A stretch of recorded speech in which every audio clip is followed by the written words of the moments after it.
नचिकेता का नाम सुना है? सुना? एक बार नचिकेता की बात हम सुनाते हैं, बहुत अच्छी बात है इसलिए सुनाना चाहते भी हैं, और ये बात सुननी भी चाहिए। आज हमारे घरों में ऐसे तेजस्वी बालकों की कमी आ गई। झूठ बोले, कपट करे, जुआ खेले, शराब पिए, मांस खाए, उल्टा सीधा करे, लंबी लंबी गाड़ियों में घूमे, चाहे वो कैसा भी क्यों ना हो, वही बेटा लायक समझा गया आजकल। ये बहुत गलत है, बहुत गलत है। कठोपनिषद में एक बहुत श्रेष्ठ कथा आती, महाभारत में भी है, यत्र तत्र और भी कई जगह मिलती है, लेकिन मुख्यतः कठोपनिषद की यह प्रमुख कथा है।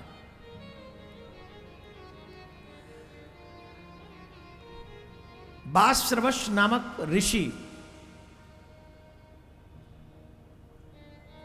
जो कि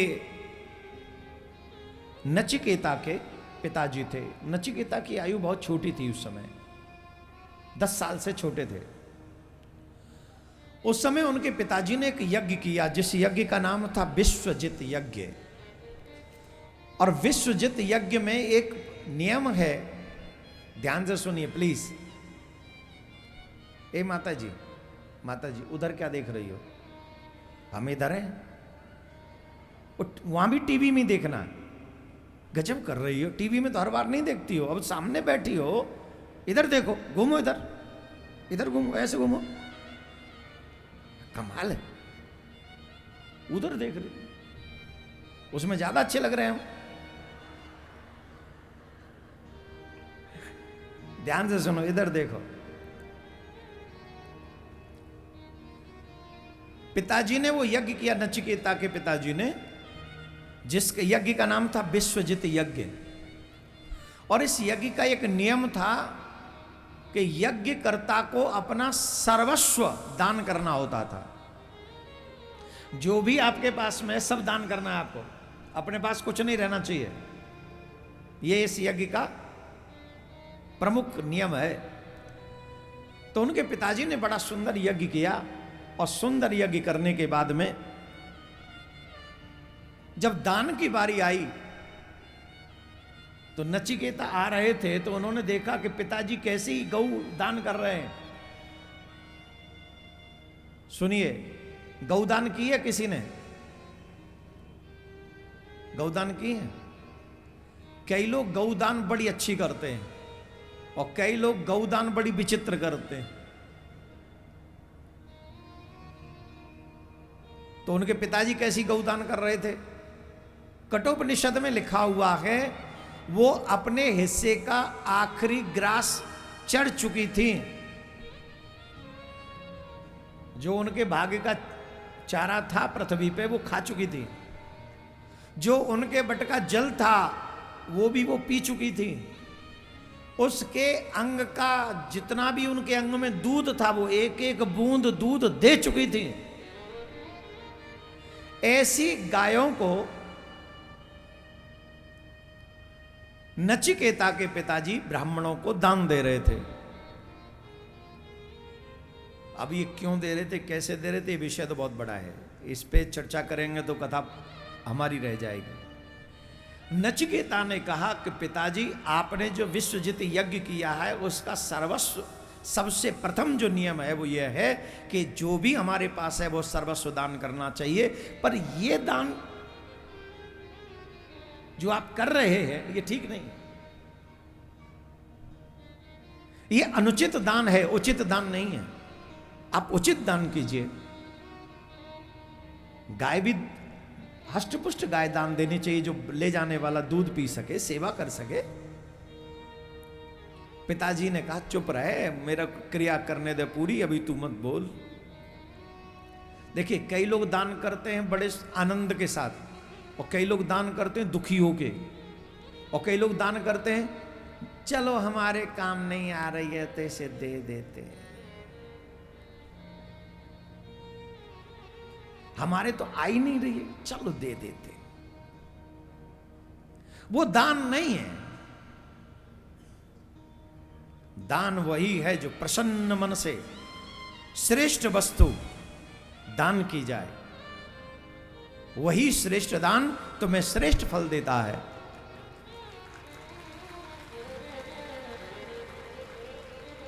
ये धीरे धीरे बजाओ, कुछ नहीं होना, जोर से ताली बजाओ तो कबात बने। राधे राधे बोलना पड़ेगा। अब इतने धीरे बोलोगे तो मैं भी इतने धीरे कथा कहूंगा फिर। चलो बेटा मैं भी ऐसे ही बोल देता हूं, मुझे तो मेहनत कम पड़ेगी।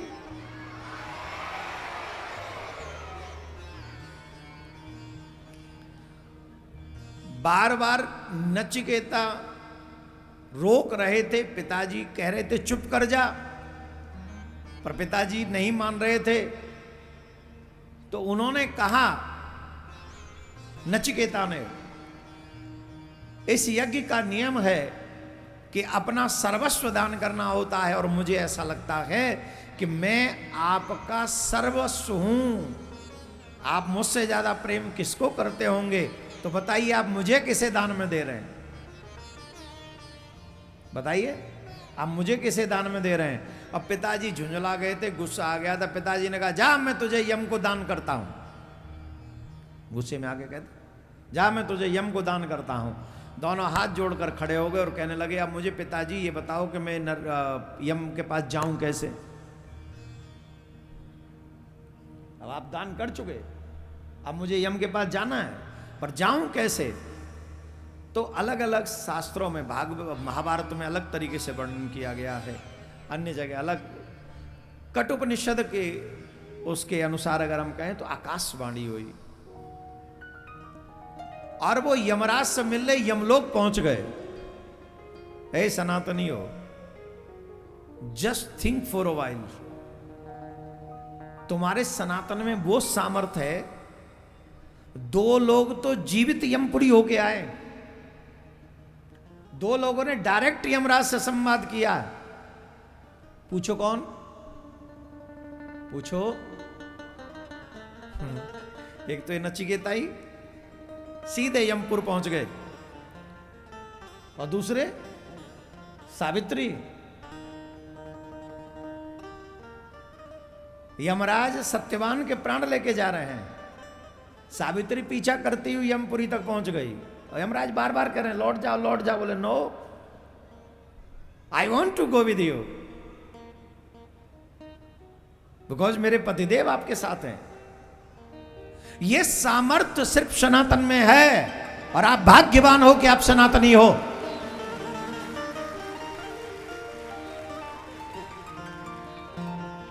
हम भाग्यवान हैं कि हम सनातनी हैं।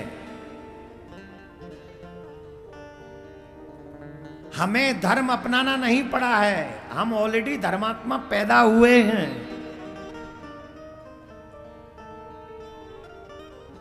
इसलिए हम भाग्यवान हैं, और इस भाग्य की सराहना हमको करना चाहिए। जिस समय नचिकेता यमपुरी पहुंचे, उस समय यमराज यमपुरी में नहीं थे। 3 दिन तक नचिकेता यमपुरी के द्वार पर बिना कुछ खाए बिना कुछ पिए बैठे रहे।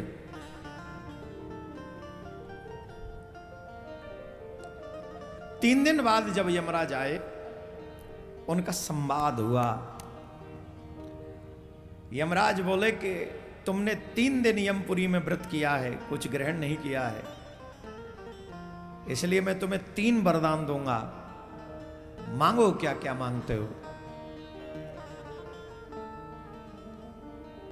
2 वरदान बताऊंगा मैं आपको, बस समय का अभाव है, नहीं तो कथा विस्तार हो जाएगी। उस तीसरे प्रश्न पे बात करेंगे तो बहुत बड़ा हो जाएगा। पहला तो उन्होंने कहा कि महाराज मैं यहां आ गया हूं तो पिताजी मुझसे रुष्ट हो गए होंगे, तो पहला वरदान तो ये दे दो जो कि जब मैं वापस जाऊं तो पिताजी मुझ पे गुस्सा न करें, प्रसन्न हो और मुझे एक्सेप्ट कर लें।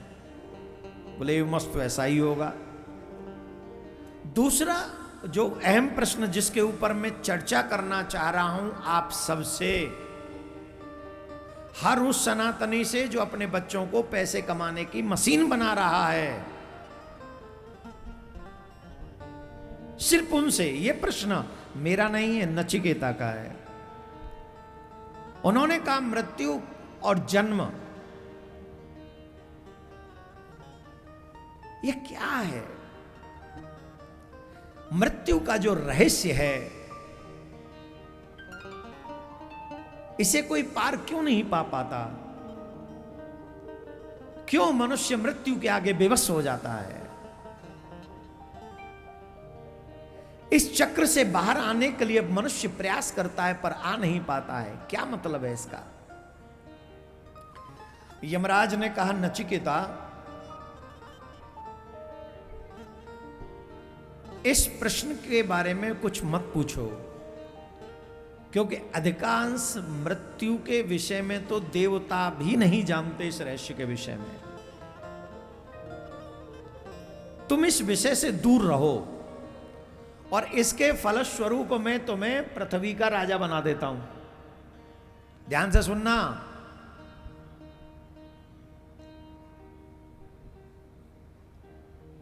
पैसे की होड़ में, पैसे की दौड़ में, अंधी रेस में शामिल होने से पहले ये नचिकेता का प्रसंग याद करो।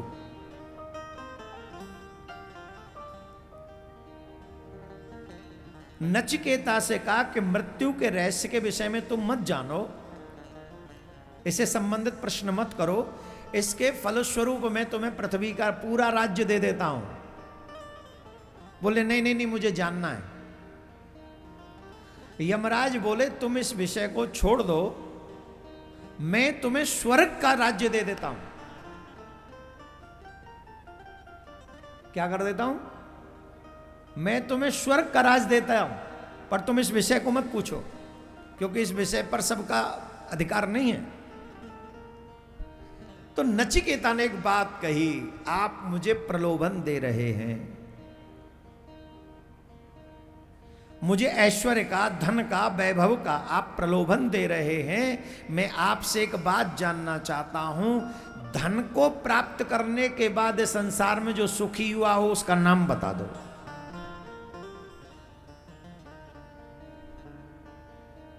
आपके बक्सर में कोई व्यक्ति ऐसा है जो धनवान हो गया और सुखी हो? जवाब दो। अरे बता दो ना, बताओ। बिहार में कोई हो? अच्छा, धनवानों की कमी है क्या? एक से एक धनवान है, कोई कमी नहीं। पर सच बताओ, सुखी हैं क्या? बिहार छोड़ दो, पूरे देश की बात करते हैं, पूरे देश की। जिनकी छत पे ही प्लेन लैंड कर रहे हैं, सुखी हैं क्या? जवाब दो। बोलोगे नहीं? नहीं बोलोगे? सुखी हैं? कितने ऐसे साधु मिल जाएंगे जिनके तन पर लंगोटी भी नहीं है और उनसे ज्यादा सुखी नहीं है।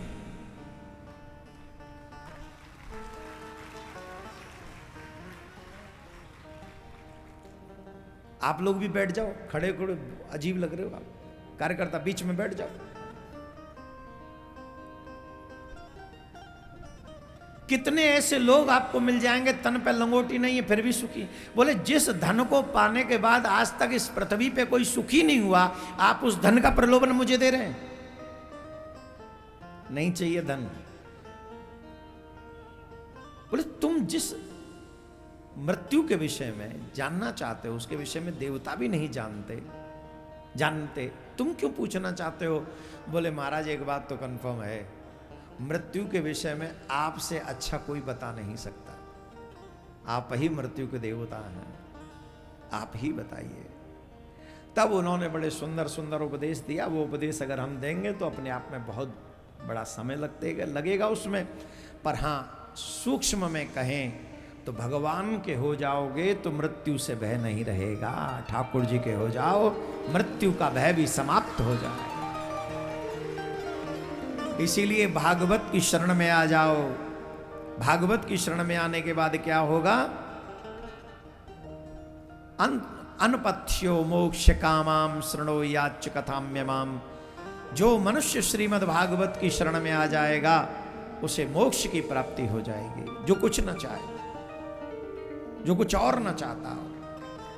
हे माँ, अब देखो, अब जो बीच में से उठ के चले गए, सब आए भी देर से थे, जो यहीं बैठे थे आए भी देर से थे और चले भी पहले ही गए। कईयों को वैसे बहुत जल्दी होती है जाने की, समझ रहे? कईयों को बहुत जल्दी होती है जाने की और बहुत देर कर देते हैं आने में। लेकिन धन्य है वो लोग, हनुमान जी जैसे भक्त, जो सबसे पहले आते हैं और सबसे पीछे जाते हैं।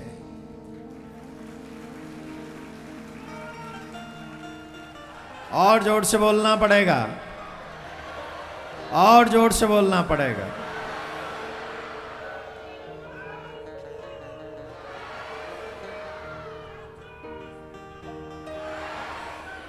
बस एक और निवेदन अभी कर दें हम।